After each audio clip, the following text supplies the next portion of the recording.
आपके मराठी के पेपर के लिए सही प्रिपरेशन और सही रिवीजन के बाद बारी आती है सही पेपर प्रेजेंटेशन की, वो भी एक सही अमाउंट ऑफ टाइम के अंदर। अब ये सही paper presentation given amount of time में कैसे कंप्लीट होगा वो आज की वीडियो में मैं आपको बताऊंगा। नमस्कार दोस्तों, मैं सौरभ एडुकेटर में आप सबका स्वागत करता हूं। जहां पर आज की वीडियो में हम डिस्कस करने जा रहे हैं आपके मराठी का पेपर प्रेजेंटेशन, जिसके अंडर दो चीजों को डिटेल में डिस्कस करेंगे। सबसे पहले तो पूरा पेपर कंप्लीट करने के लिए जो समय दिया गया है 3 घंटे का, उसका प्रॉपरली यूटिलाइजेशन कैसे करें वो टाइम मैनेजमेंट के अंदर मैं बताऊंगा। और उसके बाद हम लोग जानेंगे कि हर एक सेक्शन, हर एक क्वेश्चन को अटेम्प्ट करते समय कौन कौन सी ऐसी चीजों को ध्यान में रखना है जो आपका प्रेजेंटेशन जो है पेपर में बढ़िया कर देगा। ये दोनों चीजों को तो डिटेल में जानेंगे। मेरा कर्तव्य एक्सप्लेन करने का, आपका कर्तव्य बनता है अभी वीडियो को 1 लाइक करिएगा और कमेंट सेक्शन में जितने भी बच्चे, जितने भी दोस्त आपकी इस वीडियो को देख रहे हैं, सारे बच्चों को ऑल द बेस्ट और बेस्ट ऑफ लक विश कर दे। जब हम सबसे पहले अगर टाइम मैनेजमेंट की बात करें तो आपके मराठी के पेपर में ये 5 सेक्शंस पूछे जाते हैं, जिसमें से गद्य विभाग के लिए 30 मिनट्स आपको देना है,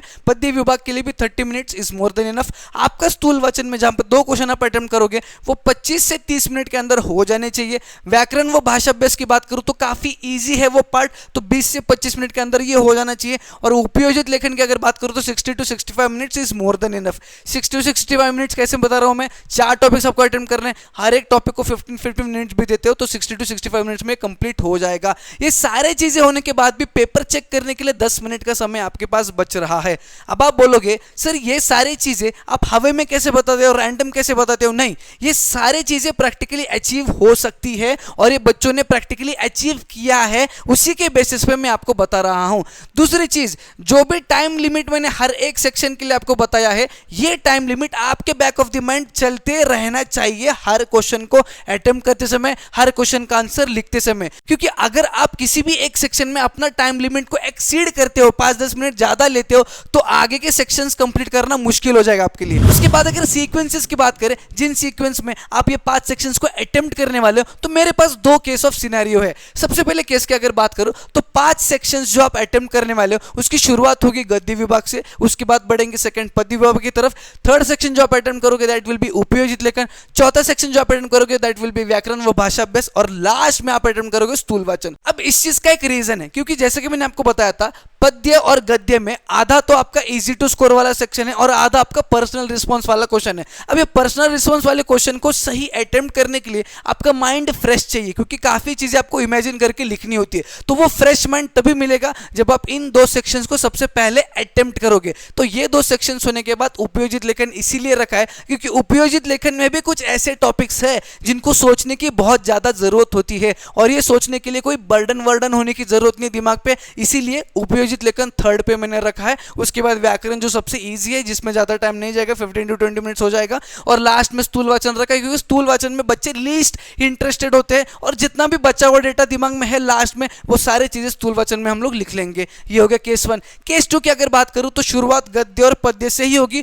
थर्ड बस हम लोग यहाँ पे लेंगे व्याकरण व भाषा अभ्यास, और फोर्थ में उपयोजित लेखन रख के लास्ट में स्थूल वाचन रखेंगे। इसका रीजन एक ही है, कुछ बच्चों को कहना होता है सर गद्य पद्य तो ठीक है शुरुआती में कर लेंगे, बट उसके बाद ग्रामर जो है वो सबसे इजी है और सबसे जल्दी वो हो सकता है, तो हम वो पहले अटेम्प्ट करेंगे और ग्रामर के हमारे मार्क्स हम लोग कंफर्म करेंगे। तो वो बच्चे जो है गद्य पद्य के बाद व्याकरण की तरफ जा सकते हैं एंड उसके बाद अगेन उपयोजित लेखन और लास्ट में स्थूल वाचन रख सकते हैं। उसके बाद अगर पेपर प्रेजेंटेशन टिप्स की बात करूं तो सेक्शन वाइज बताऊंगा। सबसे पहले सेक्शन यानी कि गद्य विभाग की बात करूं तो बेसिकली गद्य विभाग के क्वेश्चन के आंसर्स कुछ इस तरह से आपको प्लॉट करने हैं, ठीक है, इतना तो समझ में आ गया। अब बेसिक लेआउट की बात करूं तो 2 मार्जिन आपको ड्रॉ करने होते हैं। ये वाला मार्जिन है जो आप एडिशनली ड्रॉ करते हो और ये वाला मार्जिन है जो आप एडिशनली ड्रॉ करते हो, ठीक है। इसका रीजन है ड्रॉ करने का, वो भी बताता हूं। ये वाला मार्जिन और ये वाला मार्जिन, यहां पर एक मार्जिन होता है, ठीक है। इसका रीजन यही है कि देखो सबसे पहले तो ये वाला मार्जिन हम इसलिए ड्रॉ करते हैं ताकि जो भी सब क्वेश्चन है उसको हम लोग अच्छे से मेंशन कर पाए, इसलिए ये वाला मार्जिन ड्रॉ करते हैं। और उसके बाद भी जो सब क्वेश्चन होगा वो इस वाले मार्जिन के बाद हम लोग यहां पर जो है वो मेंशन करेंगे। Is that clear for you? ठीक है। ये वाला मार्जिन इसलिए ड्रॉ करते ताकि जब सारे आंसर शीट पाइलअप होते हैं उसको टाई करके लिखे जाया जाता है। तो जब टाई करने के बाद अगर आपने यहाँ पे कुछ लिखा है और वहाँ पे अगर आंसर शीट थोड़ा भी फट जाता है तो वो जो आंसर आपने लिखा है वो यहाँ से चले जाएगा और वो आपके साथ ना हो, इसलिए सबसे पहले यहाँ पर एक मार्जिन मारना है और उस मार्जिन के अंदर ही सारी चीज़ें आपको मेंशन करनी है। Is that clear for you? दूसरी चीज़, ये जो मेन क्वेश्चन है इसको प्रॉपरली मेंशन करना बहुत ज़रूरी है। और जैसे जैसे नया क्वेश्चन आएगा वो हमेशा न्यू पेज पे ही आना चाहिए। प्रश्न क्रमांक 1 के बाद जो 1 होगा वो हमेशा न्यू पेज पे आएगा, कंटिन्यूएशन में बिल्कुल भी नहीं आएगा। Is that clear for you? तीसरी चीज़, ये पर्सनल रिस्पॉन्स के बाद जो भी क्वेश्चन है, मतलब इसके अलावा जो भी बचे हुए क्वेश्चन है, जो इजी क्वेश्चन है, इनको अटेम्प्ट करते समय क्वेश्चन और आंसर साथ में लिखिएगा। यहां पर मैंने गलती की है, डायरेक्ट आंसर लिखा है, बट आपको क्या करना है, क्वेश्चन और उसके सामने आंसर। ठीक है, जैसे कि यहां पे पहला पार्ट है, इसमें क्वेश्चन आपने लिखा, डैश किया, आंसर आपने लिखा और उसको अंडरलाइन किया। Is that clear for you? Second part है, क्वेश्चन आपने लिखा, डैश किया, आंसर लिख के अंडरलाइन किया। इससे क्या होगा, बहुत आसानी होगी क्वेश्चन और उसका आंसर सामने सामने देखने के लिए। इसमें क्या होगा, इसका क्वेश्चन पेपर में देखना पड़ेगा, आंसर शीट में देखना पड़ेगा, तो वो कंफ्यूजिंग हो सकता है टीचर्स के लिए। उसके बाद जो पर्सनल रिस्पॉन्स वाले क्वेश्चन है उसकी तरफ आपको बहुत ज्यादा ध्यान देना है। इनको फेयर में अटेम्प्ट करने से पहले अपना लास्ट पेज जो है वो रफ बना लेना, ऐसा रफ बना के एक लाइन मार देना और उसके बाद पेंसिल से सारी चीजें लिखनी। ठीक है, जैसे कि अभी आप पर्सनल रिस्पांस वाला क्वेश्चन अटेम्प्ट करने वाले हो, जो भी चीजें आपके दिमाग में आ रही है, जो भी मेन वर्ड्स की पॉइंट जो भी चीजें आ रही है वो आपको यहाँ पे जो है वो मेंशन करना है और इसी के मदद से आपको सारे पर्सनल रिस्पांस वाले क्वेश्चन के आंसर जो है वो यहाँ पे एलॉबरेट करना है। And try to avoid the mistakes, scribbling mistakes, गंदगी जो करते हो वो अवॉइड करो। ठीक है, शुरुआती का सेक्शन है, शुरुआती में लिख रहे हो तो पहले तो इसी को अवॉइड करो। और दूसरी चीज, इसको लिखते समय what you have to do is, मैंने कल की वीडियो में भी बताया था कि आप क्या कर सकते हो ना, जो जो इंपॉर्टेंट कीवर्ड्स अपने यहाँ पे लिखे जिसको एलोबरेट कर रहे हो उसको जस्ट आपको अंडरलाइन करना है, जो कि हाईलाइट हो जाएगा आपके आंसर शीट में। Is clear for you? पद्य विभाग की अगर बात करूं तो प्रेजेंटेशन सेम रहेगा, बस दो चीजों को ध्यान में रखना है। सबसे पहले तो मैंने वही कहा कि जितने भी पर्सनल रिस्पॉन्स के बाद वाले क्वेश्चन है, यानी कि उसके अलावा जितने भी क्वेश्चन है उसमें क्वेश्चन और आंसर दोनों का दोनों साथ में रहना चाहिए और जितने भी आंसर्स है उनको अंडरलाइन करना बहुत जरूरी है। Is that clear for you? दूसरी चीज, ये जो चीजें है जैसे कि ये वाला easy to attempt, easy to score है और ये वाला थोड़ा सा मॉडरेट है फिर डिफिकल्ट है, इसके लिए 15 मिनट का समय देना है और इसके लिए 15 मिनट का समय देना है। जैसे मैंने आपको यहाँ पे क्या कहा था, यहाँ पे मैंने आपको टाइम लिमिट में बताया था कि गद्य और पद्य में 30-30 मिनट का समय। अब ये 30 मिनट का समय गद्य में भी और पद्य में भी, यहाँ पर भी ये चीज़ अटेम्प्ट करने के लिए, यानी कि ये चीज़ अटेम्प्ट करने के लिए 15 मिनट का समय आपको देना है और ये पर्सनल वाला अटेम्प्ट करने के लिए 15 मिनट का समय देना है। इस तरह से आपको टाइम को मैनेज करना है। Is that clear for you? दूसरी चीज़, ये तो हो गया अपना पद्य में। पद्य में दूसरा क्वेश्चन होता है जहाँ पर कविता का नाम दिया जाता है और उसके बेस पे कुछ क्वेश्चन पूछे जाते हैं जिनका आंसर आपको लिखना होता है। इसमें 1 मार्क के क्वेश्चन और 2 मार्क के क्वेश्चन होते हैं। तो 1 मार्क के जितने भी क्वेश्चन है, जैसे कि प्रस्तुत कवितेचे कवी जॉर्ज लोपेस, प्रस्तुत कवितेचे विषय, जो भी विषय है ये चीजें ऑन पॉइंट लिखनी है, इनको घुमा फिरा के नहीं लिखना है जिसमें टाइम भी वेस्ट हो जाएगा और एक्स्ट्रा मार्क्स नहीं मिलने वाले, वो 1 ही मार्क के लिए पूछा जा रहा है। ठीक है, जितना ऑन पॉइंट लिखोगे उतना फुल आपको मार्क्स मिलेगा। ठीक है, ये 2 चीजें होगी। तीसरी चीज, अगेन थर्ड वाला फोर्थ वाला सब क्वेश्चन जो है, फिर फोर्थ और फिफ्थ सब क्वेश्चन जो होता है वो अगेन पर्सनल रिस्पॉन्स वाला क्वेश्चन होता है। इसको भी फ्रेम करते समय रफ चीजें अपने रफ पेज पे लिखो और उसके बाद फाइनली यहाँ पे इसको फ्रेम कर लो। ठीक है, बट इसमें आंसर्स में आप जो अंडरलाइन करते थे इंपॉर्टेंट कीवर्ड्स को यहाँ पर अंडरलाइन मत करना। क्यों? उसका रीजन बताता हूं। क्योंकि यहाँ पे क्वेश्चन पेपर में आपको कुछ सब क्वेश्चंस दिए होते हैं, जैसे कि प्रस्तुत कवितेचे कवी, प्रस्तुत कवितेचे विषय, प्रस्तुत कवितेतून मिळणारा संदेश, कविताची आवडणे व न आवडण्याची कारणे, कवितेतील शब्दांचे अर्थ, ये सब क्वेश्चंस होते हैं। तो इन्हीं सब क्वेश्चंस को हम लोग अंडरलाइन कर रहे होते हैं और इन्हीं को हमें बस अंडरलाइन करना है। इनके अलावा किसी भी चीज़ों को अंडरलाइन नहीं करना है जिससे टीचर कंफ्यूज हो जाएंगे।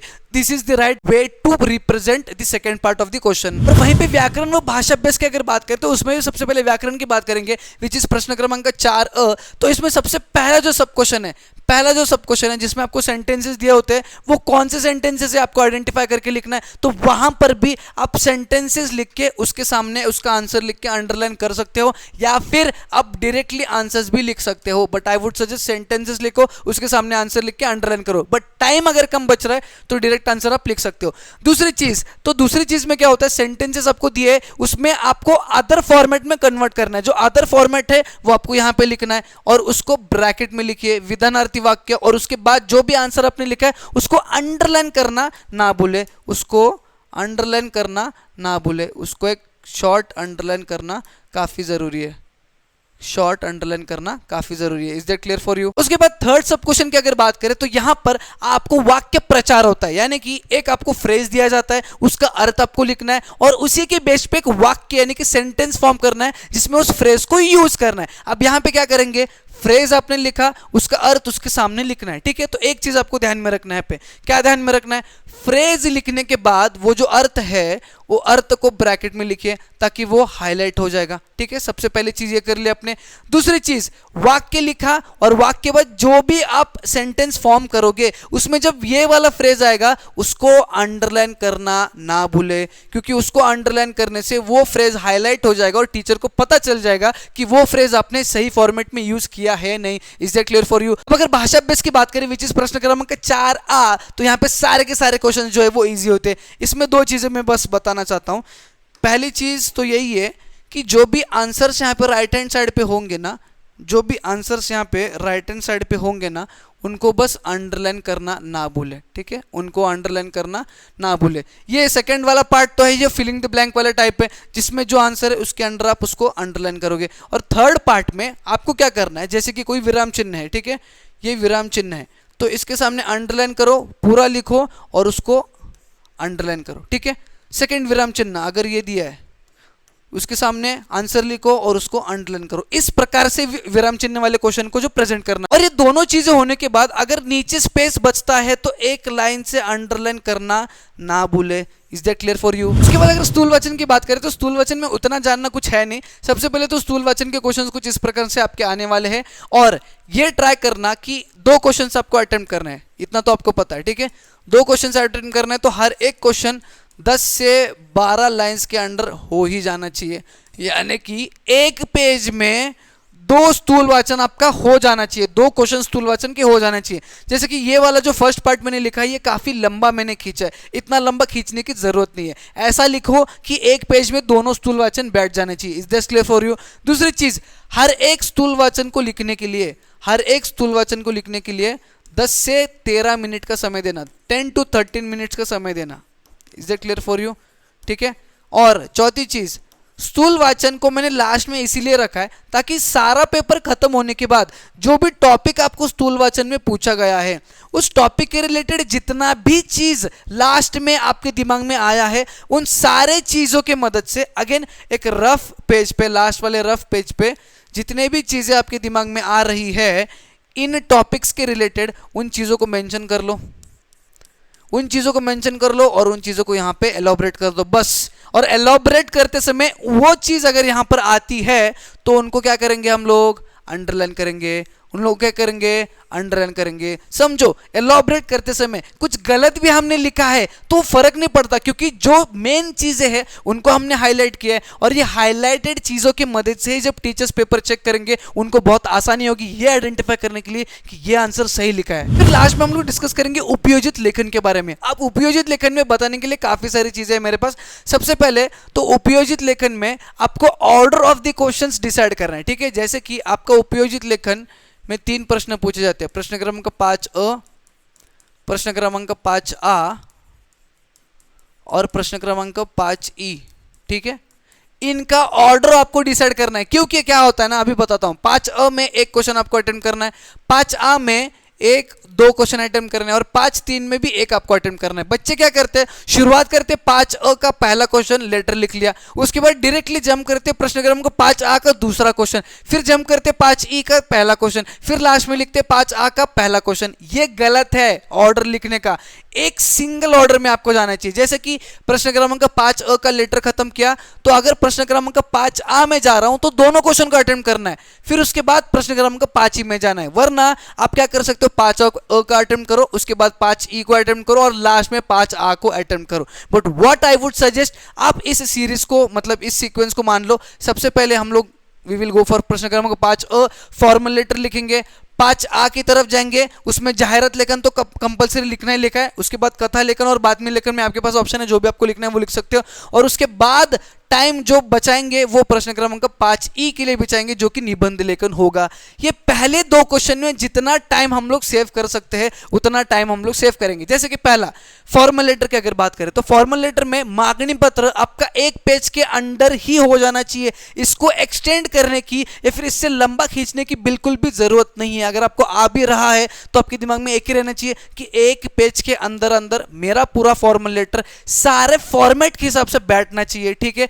इसको जितना जल्दी मैं लिखूंगा उतने जल्दी मैं जाहिरात लेखन को लिखूंगा। अगेन जाहिरात लेखन में आपको दो चीजें जानना जरूरी है। सबसे पहले तो कम से कम टाइम को यूटिलाइज करो लिखने के लिए।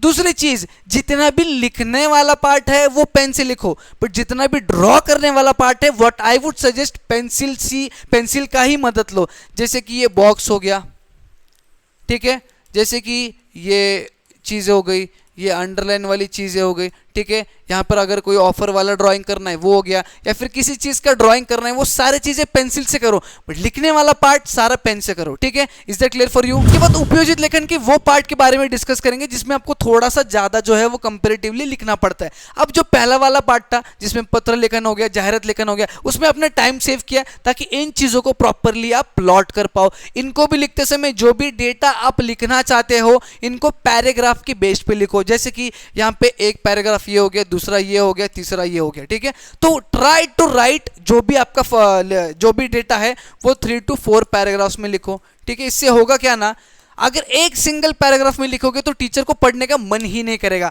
अगर 4 से 5 पैराग्राफ फिर 3 से 4 पैराग्राफ में लिखते हो तो टीचर क्या करेंगे, पढ़ते समय पहले पैराग्राफ से 2-3 चीजें पढ़ेंगे, दूसरे पैराग्राफ से 4-5 चीजें, तीसरे पैराग्राफ से 4-5 चीजें, और वो 4-5 चीजें पढ़ने से ही उनको अंदाजा आ जाएगा कि आपका ये लिखा हुआ डेटा सही है या गलत है। बट आपने एक सिंगल पैराग्राफ लिखा तो उनका मूड ऑफ वही हो जाएगा। कितना ही सही क्यों ना लिखा हो, कितना ही अच्छे हैंड राइटिंग में क्यों ना लिखा हो, वहां पे तो आपके मार्क्स काटेंगे। इसलिए आपको ध्यान रखना है 3 से 4 अलग अलग पैराग्राफ में लिखना है। 3 से 4 अलग पैराग्राफ में लिख रहे हो तो रफ पेज पे लेआउट बनाओ, क्या कि पहले पैराग्राफ में क्या चीज मेंशन करना है, दूसरे पैराग्राफ में क्या चीज मेंशन करना है, तीसरे में क्या चीज मेंशन करना है, क्योंकि जब आप लिखते जाओगे तब आप भूलते जाओगे। जैसे कि ये आ गया आपका आत्मकथन आपको लिखना, आपके दिमाग में है मुझे ये 4 चीजें मेंशन करनी है, बट जैसे जैसे लिखते चले जाओगे वो 4 चीजों में से 2 चीजें भूल जाओगे, तो वो ना भूले इसलिए रफ में पहले लिख के रखो कि ये 4 से 5 चीजें मुझे मेंशन करनी है और उस प्रकार से आपको अटेम्प्ट करना है। Is that clear for you? ये जो बड़ा वाला पार्ट है जो आप लिख रहे हो ना, इसमें स्क्रिबलिंग कम से कम करना, ठीक है। जितना ज्यादा नीट एंड क्लीन रखोगे उतना ज्यादा बढ़िया लगेगा पढ़ने के लिए, चेक करने के लिए। जितना ज्यादा गंदगी करोगे उतना ज्यादा इरिटेट होगा पेपर चेक करने के लिए, और अगर आपने सही भी लिखा है तब भी मार्क्स काटने का मन करेगा। और लास्ट एक और चीज बताऊंगा, ये जो बड़े बड़े चीजें आप लिख रहे हो ना, इसमें अगेन जो भी आपके ही सबसे इंपॉर्टेंट टर्मिनोलॉजी है, इंपॉर्टेंट सेंटेंसेस है, उनको अगेन अंडरलाइन कर दो। क्या फर्क पड़ता है, अंडरलाइन करके रखो, क्योंकि वो हाईलाइट कर रहे हो ना कि देखो मैम, देखो सर, कि मैंने ये चीजें मेंशन की है और इन चीजों की वैल्यू है और इन चीजों की मदद से मुझे मार्क्स मिलने चाहिए, ये आप हाईलाइट करने के बाद बता रहे हो। तो ट्राई टू हाईलाइट जितना ज्यादा हो सकता है, that too with pencil only.